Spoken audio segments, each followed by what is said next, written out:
my channel. Appreciate you for tuning in. We got 90 Day Fiance to get into. Happily Ever After. I totally forgot about it because I was stuck on P Valley. Pussy Valley, okay, that is my new show. It's super raunchy. It's good. If you haven't tuned into it, watch it. If you haven't seen my review, it's posted, so y'all go check that out. But as of right now, I just dropped my freaking brother off. I'm like a little exhausted. My damn hair is a mess. It's frizzy. It's all get out. Like, I can't. I really be trying to have my hair together and stuff, but this heat is disrespectful as, okay, it is not working with my damn hair. Literally turned into tumbleweed the second I got outside. And I try to I'm like, I ain't brushing this shit out no more. I'm not in the phase where I'm trying to look pretty for you guys no more. Y'all just gonna have to accept the bitch as she is. And as I is right now is a frizzy hot goddamn mess, okay? So it is what it is. But bitch, y'all better pay attention to what we talking about today, which is the review and not my hair, okay? So, 90 Day Fiance, you guys, let's get into it because the episode has a lot to break down, all right? So we open up with Jess and Colte going out to dinner. They're basically talking about how Debbie was acting a plum fool, being all disrespectful to Jess and shit like that. And he's like apologizing for her and kind of making excuses like, oh, she was tired. We should have just left her alone. And Jess is like, hell no, that bitch was rude. Like, what are we doing? And they end up kind of getting into like a little soft moment where he's like, look, I only have one parent left. You know, I love her and I would do anything for her. You would feel the same way because, you know, I guess she lost her dad as well or something like that. So they're kind of bonding over that. But Jess is still feeling like, I'm starting to believe Larissa because we all know Larissa tried to give her the heads up of how Debbie is a wolf, basically. So Jess kind of made me laugh because she's like, oh, you know, Debbie, if she liked me, then cool. But if not, fuck her. Like, she's like, I'm still going to be Jess. I was like, ooh, Jess might be giving Debbie a run for her money, okay? This is going to be another Larissa and Debbie situation for sure. But she's like, well, maybe if we go to the barbecue, my family can get her drunk. Like, I want to see loose Debbie. I kind of want to, too. Honestly, what it is Debbie needs to get laid. She needs some dick, okay? That's all Debbie needs. She needs to take her ass to Whispering Pines, whatever you want to call it, Heavenly Lodge Inn, something. Go find her a senior citizen that got a good pack of Viagra and get her back blown out. Like, Debbie needs to find her a life because, Colt, you're about to be single alone with 9 damn cats, you know, coming home to your mama because you can't, it's time for you to be a man. And he kind of is sticking up a little more with the whole Jess situation. You can see it, but Debbie's not liking that. But speaking of Colt, later on that day, he ends up going to talk to Debbie in her room about, you know, her being rude to Jess. He's like, why, like, you know, I don't want you to ruin this for me. I want you to actually give Jess a chance. And she's just like, look, I was tired. It was a long flight. And, you know, genuinely, I do want to give Jess a chance. So he's like, look, we got our separate rooms. He did do that, y'all. He got them separate rooms. She's like, I'm glad because that just would have been awkward. Me being in the room and y'all next door, you know, doing whatever you're doing. I'm like, yeah, Debbie, you want to sit there and listen to those two wombats going at it. He's like, oh yeah, because, you know, Jess is loud. Why would you tell your mama that? Don't nobody, if I'm your mama, I do not want to hear you talking about how loud your partner is in the sack. Like, that's so disgusting. It was super awkward. But, they end up getting to how Debbie's worried that he's moving fast. She's like the children thing. Like, you didn't tell me you wanted kids. And he's like, oh, you know, it's fun talking about it. It's like, no, Colt, that's not just a fun situation. Because what if that shit actually happens? And I'm peeping Jess. Okay, Jess was playing the long game. The problem was Larissa was playing the short money game. All she cared about is the money and looking good. And look where that got her. Jess is like, man, if I get impregnated by Colt, he can't ruin that. I'm going to have this baby, and bitch, I'm going to be on American soil, okay? I peep Jess' game. I peep it hard. So later on, Debbie ends up actually going to talk to Jess at the beach. And she apologizes for being, you know, a little rude. She's like, I was just tired. And Jess is like, you know, okay, you know, I want to start fresh with you. I just really thought you didn't like me. And, you know, Jess is feeling like, look, Larissa kind of warned me in the back of her head. She's like, so now she has all these things in the back of her head about Debbie. But so, Debbie ends up bringing up like, so I see you and Colt talking about kids, you know, don't you think that's a little bit much? And she's like, I've never heard Colt talk about them. She's like, oh my God, but Colt talks to me about them all the time. And she's like, with your relationship, how's this going to work? Because your visa's up in 6 months, and he kind of had that same situation with his ex. Larissa was using him for his money and visa. And you would understand why I'm concerned, right? And she just tried to say, oh, I have no problem being back in Brazil. And I'm like, Debbie, bitch, that's a lie, because if you didn't have a problem being in Brazil, you wouldn't be in America right now. Okay? So miss me with that. So she was like, oh, even though my visa's up, I could come back to Brazil, but, now I have Colt. And she's like, well, how's that supposed to work? And she's like, well, maybe he moved to Brazil, or maybe we marry. And then you can see Debbie's asshole clench when she said that. She's like, married? And I'm like, Jess is really trying hard, okay? She's moving real fast. So Debbie's like, okay, well, I'm trying to give you the benefit of the doubt. Maybe we'll end up liking each other. And she's like, look, you're going to come to my family's barbecue and we're going to get to know each other, okay? But in the back of both of their heads, it's like, I don't like this bitch. Because Debbie already said if she tries to come between me and Colt, she got a rude awakening. So next couple, we got Tanya and Syngin, okay? Y'all, Tanya and Syngin need to go ahead and call it quits, because this couple is not meant to be. Syngin gets a call from his brother talking about he has a blood clot. So Syngin is wanting to go back to South Africa, and he has been homesick for a minute now. So getting this call from his brother, I think, is only making him rush back to South Africa, and it's going to be a lot more trouble for him and Tanya. So he ends up going to talk to Tanya. He's a little bit concerned because he's like, look, I know it's going to be hard bringing this up to her because we did have a little bit of, tension the last time they had lunch and stuff like that, or dinner, because they're stuck in this situation of where do we go from here? Syngin wants to be able to pick up and go. He's a Rolling Stone, Peter Pan at heart. He can't have no kids. Tanya has been ready to pop out kids since last year. And I'm confused why she even still stayed with Syngin when at the reunion last year, she admitted he wasn't her soulmate and that she wanted kids. And Syngin literally said on stage, I don't think I want kids. So why are both of them trying to mold and change the other? Because last episode, Syngin admitted that. He's like, I was thinking I would be able to come to America and try to change your minds. And you can see Tanya's thinking the same thing. Maybe we can build this house together and I can convince Syngin to have kids. And it's like, go. Don't do that.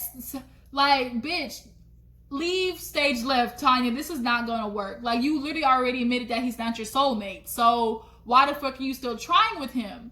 But he brings up, going back to South Africa and, do we have the budget? And, with you, because, her ankle's still broken, stuff like that. And she gets it. She's like, look, if it was my family, I would want to go too. So they actually end up settling on both of them going together. But Tanya is concerned, oh my God, if he goes, once he gets a taste of home, is he going to want to come back? Bitch, no, he's not. Okay, once he goes to South Africa, leave his ass there. Okay, y'all need to have a good old conversation about what you really want once again for the umpteenth time. And you need to realize that you and Syngin are not a match. This man has told you he literally gets anxiety about staying in one place for too long. That is not conducive to raising kids, honey. If he had kids, you think he drink a lot now, Syngin is going to be an angry ass drunk daddy because he got these kids that he really truly didn't want and he can't fly the coop as he wishes. Tanya, I'm telling you, when you get to South Africa, leave Syngin ass there, okay? Okay, daughter, listen to me. Leave Syngin ass in South Africa and bring your ass back, all right? So moving on, Angela and Michael. Y'all, Angela, when Michael opened that door to wake her up, you couldn't tell me Angela didn't look like no bear in hibernation. She was turned to the side like this, got them wrinkles all up on her chest. I was like, this bitch she was sleeping hard. You couldn't tell me she was not looking like a bear in hibernation. So he wakes her up and he's telling her they gotta go meet these people, and she gets up and she's like, I'm trying to cover my cooter. That's so country to call it your cooter. Your vagina, your cooter, damn. So, cause she hasn't been giving Michael none, okay? And Michael, he over there horny and stuff cause he needs some punani cause Angela ain't giving him none of that old gray cobweb, white Michelin marshmallow looking ass puss that she got. But nonetheless, moving on, she shows him the suits that she bought for him. And he gets all excited. And kind of right there in that scene, I'm not going to lie, I kind of saw what Angela sees in Michael. He has a personality. He's really funny, goofy. And watching him do the little dance and stuff, I was like, oh, okay, I kind of get it now. But they end up getting dressed and they're going to see these, people. And Michael says it's Dawa and friends. Now, he didn't say Dawa's friends was all females. So they're on the way, and he's basically telling her, like, oh, you know, they might convince you to try to move to Nigeria. And she's like, no, that's not happening. I love America. I'm not being bougie. I just grew up here where there's refrigeration and running water and stuff like that. So I need those amenities. But he's like, oh, you know, they got dual citizenship and they're going to tell me about America. Immediately, Angela gets offended, was like, what the fuck they going to tell me about America? I live there. What do you mean? I'm not going to have no people tell me about no household. So immediately, Angela's already on a negative tone. So they get there and Michael doesn't tell her it's females. So when they walk in, Angela's confused, like, who the fuck are these bitches? And she sit down. And they kind of were like, hi, you know, she's like, nope, not doing it. She gets up so quick. She's like, thank you for coming, and walks away. She gets to that car. She's like, this is what I'm talking about, Michael. This the bullshit I'm talking about, Michael. She's like, we not supposed to get married. It's not happening. They get in the car. He's like, babe. She's like, shut up. Go back to the apartment. Don't talk to me. She was off her rocker, okay? So he's like, why'd you embarrass me like that? They were trying to tell us about, you know, moving to America because, yeah, Angela, you might be in America, but you're in America as a white woman, okay? A white woman. Michael is a black Nigerian man, and they admitted it right. In Georgia, there are still very racist, segregated parts, and that's what Michael's going to have to deal with. He's not going to be around his kind no more. So, yes, you might be living in America, but you're not going to have Michael's experience.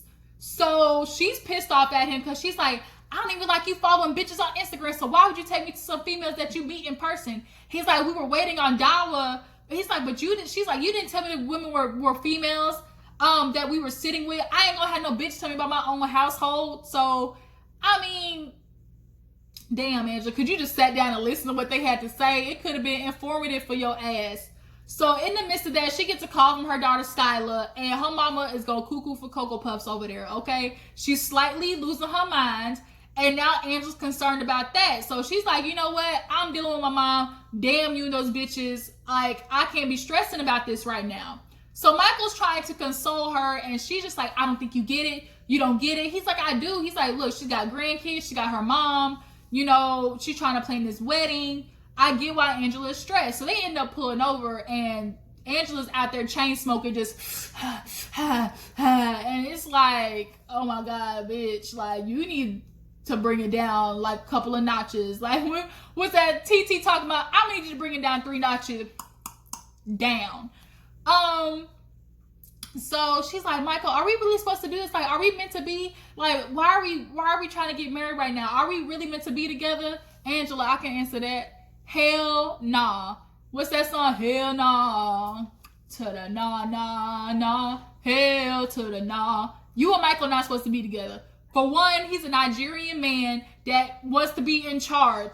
There can't be 2 kings in the household, okay? 2, he cooks and you don't. Michael, once again, Nigerian man, women are supposed to stay home and cook. You not doing that. Another thing, 3, you can't have no kids with your old ass Punani. It's not happening. You are 50 going on 60 years old, Angela.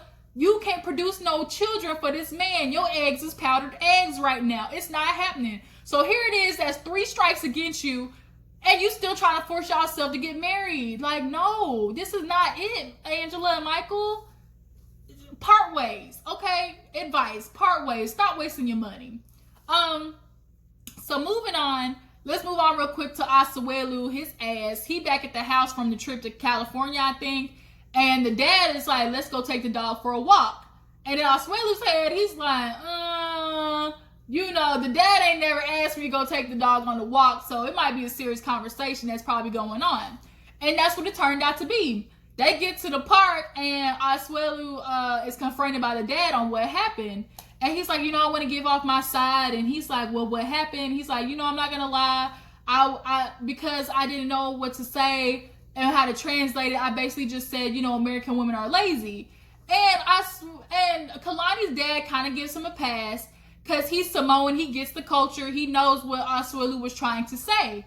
And that's why he's built his daughters up the way that they are, super strong and independent, because he kind of doesn't agree with the Samoan culture. So he kind of gives Asuelu a pass with that, but the problem is the way he was talking was hella disrespectful to the daughter and the mom. He's like, I kind of use foul language, so the dad is expecting him to apologize. The dad is tired of giving him these passes, okay? He's like, I've been trying not to give violence. I've been trying to hold my peace, for my daughter and for my wife, because I promised them that. But Asuelu about to catch these paws, okay? And the famous words of Scrappy, I'm about to put these paws on him. And I believe every word of it, okay? I like Kalani's dad. He got that big dick energy, that BDE. You could tell back in the day he was a problem, okay? He was a problem. He probably still blowing Kalani mama bike out. Like, he be hitting it from the bike and his big ass. Like, he looked like he could do some damage though.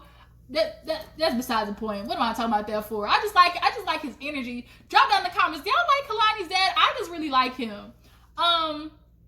But he basically checked Asuelu, and Asuelu gonna apologize to Kalani's ass next episode. So who else we gotta talk about? We talked about Syngin, Kalani, Angela and Michael, Colt and Jess. We already talked about them. Larissa real fast.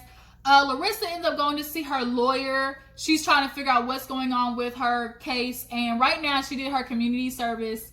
And she's trying to get her charges dropped to a lesser offense. So in the midst of talking about that, he's like, okay, what's going on? And she has to admit that she's back with Eric's ass. And the lawyer is like, I don't think that's good for you, Larissa, because she had to file papers on him and his girlfriend, I think, or something like that, because if anything happened, she would be protected. So now that she's back with him, the girlfriend, if she wants to be petty, she can say anything and get Larissa, into, legal trouble, and that's not good for her, because in all essence, Larissa, you're the one that's going to get deported. Ain't nothing going to happen to Eric's ass. He's American. You're the one right now that's the immigrant. And you already got 3 strikes against you. So, yeah, bitch, like, you might not want to be with Eric.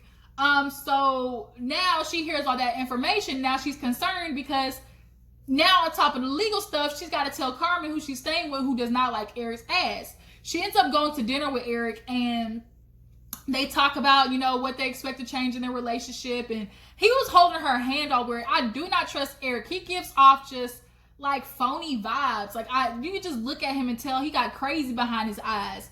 But she tells him, I like our relationship, but there's just a couple of things, and you independent. I like that, but you're just so cheapy. You need to let it flow. He's like, cheap, like money wise. She's like, yeah, just let the money flow. He's like, well, what should I be spending my money on? This bitch said her titties. I said, girl, you got kids at home. I heard you mention your kids not a damn time besides the one time you called your daddy asking for $5,000. So are you just gonna continue sucking this money to pump it in your face, your ass, and your cheeks? Like, I don't get it, Larissa. Like, you have been getting all this money from people. You ain't got no apartment yet. Like, you still staying with your friend. You about to get your ass kicked out of there anyways. Like, Larissa, it's time for you to put the needle down and start focusing on the real issues at hand. So she ends up going to tell her friend about Eric, and the friend ain't with it. She's like, look, bitch, I done been here for you. And here you are going to go right back to this man who you told me did all this foul shit to you. Like, this ain't it. And Larissa kind of got defensive, like, oh, what am I supposed to do? I don't want to be alone here in America. I want love and affection. You want to be single, then you do that. But, I want a man and stuff like that. And Larissa, like, all you want to do is be taken care of. That's it. You want to find a rich, old-ass man that can take care of your lifestyle. That way, all you got to do is sit at home and send some money back to your kids. That's what you thought you were going to come to America and have with Colt. But the friend told her, well, okay, you want to be with him? You gotta be out by this weekend. Okay, bitch. All right. Remember, I paid your bail and I got you out of jail. Remember, I gave you a place to stay. So if all this goes up in flames, just remember all that shit happened. Who was really there for you? And Larissa ends up going outside and realizing, damn, my life is fucked. Like, what am I gonna do? Yeah, bitch, figure that out. So last but not least, let's talk about Andrei and Elizabeth. And I'm going to repeat this every damn review I do about this show. Throw Andrei's ass away. Throw him away. Take him to the garbage immediately, expeditiously, in the words of T.I. Elizabeth, how are you putting up with this dude? So they end up going to look for venues and stuff like that. And the first one was trash. Okay, it's at like some little strip mall area. You walk in, it's basically trash crackheads looking like they might as well be on the corner. They walk in and it looked like a goddamn VFW center, like veteran center. Like, it was bad. And for her family standards, that was not gonna cut it. So they're like, well, can we taste the food? They don't even have no food. The lady's like, the chefs aren't available, but I can show you pictures. Bitch, no, that's not how this works. So they actually end up looking at the pictures. And she's like, you know, some of the food is weird. I tried it, but I don't know how my family's gonna be. And Andrei doesn't care. He's like, well, they can walk their ass to McDonald's down the street. Like, what am I supposed to care for them for? Like, it's not their wedding. It's all about us.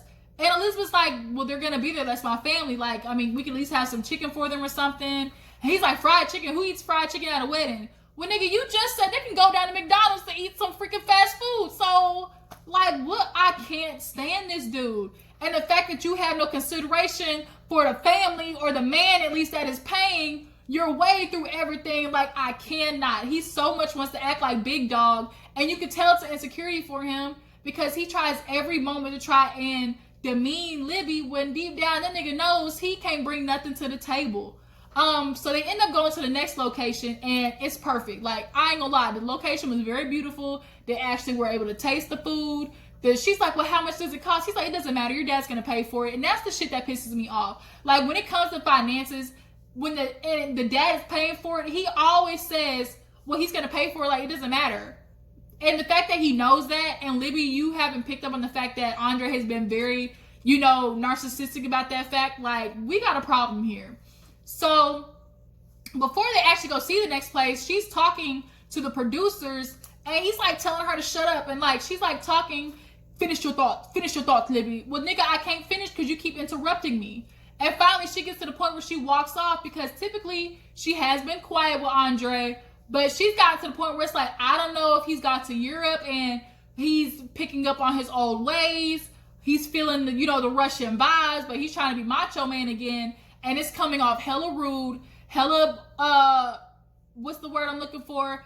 Toxic masculinity, super pessimistic. I do not like Andrei. Throw him away. So after she walks off, he ends up getting her back to the car and they're talking. He's like, you know, what's the problem, Libby? She's like, my family and stuff like that. Like, I didn't expect it to be this bad. So that's when they go to the next place, like it and everything. And she's like, you know, this is up to my family standards. You know, they have chicken and potatoes for them and stuff too. And they end up getting baptized after that, right? So she ends up going to get baptized. And she has a scarf on her head. And he's not telling her anything. He feels like, why should I have to translate to you at the little venue? He's like, I feel more like a translator than a groomsman. And she tried to touch him. He's like, stop touching me. I was like, the freak? But yeah, so they do the christening and stuff. Or, I mean, the baptism. And she's kind of clueless in this. And I'm really feeling a way that Andrei didn't tell her that she needed to be baptized in order for them to get married. Like, Andrei feels like all the information he knows is on a need-to-know basis. Like, I need to know, it's only for you to find out. And I don't fucks with that, okay? Especially when it involves me. And especially when it involves me constantly asking my dad for money to pay for your ass, Andrei. So, they finish the baptism. They kind of go out to eat. And they kind of consider it like a little celebration. Well, Libby doesn't have her necklace on and Andrei loses it. Why don't you have on the necklace? Where's it at? She's like, I left it at home. Like, you didn't tell me I needed it. That just goes to show I always have to tell you something. Why am I always the one that have to educate you? You said you want to be independent. Here I am having to do everything for you. Who are you talking to, for one? For two, this is not my religion. So how am I supposed to know to ask you something about a goddamn necklace that has nothing to do with me? Even the girl was like, oh my God, you know, Libby, you should start listening more to your husband. No, bitch, how about you stay across that table, mind your own damn business, because that's not what needs to happen. My husband needs communication, because he's the one, this is his country, this is his religion. He's the one that needs to be able to tell me, okay, babe, this is what you do. So then they start kind of joking, oh, you know, she needs to read the book and know the place of everybody. A man's supposed to be working and, you know, a woman at home with a child. Well, he kind of turns it all around and was like, oh, you know, she convinced me that, you know, she wants to be independent and make the money, so that's why I stay at home with the baby. Oh, no. Andrei's been all about tradition before when it came to, oh, the man's supposed to be in charge and, you know, the woman got to listen. But when it comes to tradition, when you take your ass out there to go to work and Libby stay at home with the baby, you got every excuse in the world. And that's why I cannot fuck with him, because he got to America and got lazy because he saw what the means that Libby's family has. which is why he always says, oh, you know, they got it. They can do it. You know, they have the money to do it. And that shit is annoying. Like, you're ungrateful as hell. So then he even lies translating, talking about when the girl was like, oh, you know, the woman's the neck and the man's the head. He talking about, oh, the man's the brain, and he tells the neck what to do. Bitch, Andrei, stop it. So then they end up going out with the parents to the park and stuff, and she's asking him to translate about what he did with not letting the family know ahead of time because Libby feels a way about that. He's like, the mom is like, well, you know, I don't believe Andrei did it to be foul. Yes, he did, mama. Yes, he did. Because he lied at that breakfast, at the birthday party, talking about, oh, you know, we have things planned. It's only going to be a month. And, you know, I'm giving you guys a heads up. And it's like, y'all had absolutely nothing planned. So you threw that out there talking about the family basically better get on board when y'all didn't even have a venue picked. So no, Andrei, you could have waited, but you were basically forcing Libby's hand to basically allow you to go to Europe or whatever. And I don't like that. Like, he always talking bad about her family. Yes, they're bougie. Yes, they can talk out of turn and stuff. And he's like, I don't want them to say stupid to offend my people, but you're constantly always saying stupid shit and constantly offending their family. So I can't with him. I just can't. And Libby's starting to understand, like, I don't know who this new Andrei is, but I don't like it. And we need to figure something out before I blow up on his ass. But that was the episode, you guys. Tell me what you thought about it. How do you feel about Andrei not telling Libby that she needed to be baptized? Do you feel like Debbie and Jess might actually get a chance to get along with each other? And Syngin and Tanya, do you think they can make it, or should they go ahead and call it quits? I appreciate you guys for tuning in. Make sure before you go like this video, subscribe to my channel, and I will check all you hoes later. Deuces.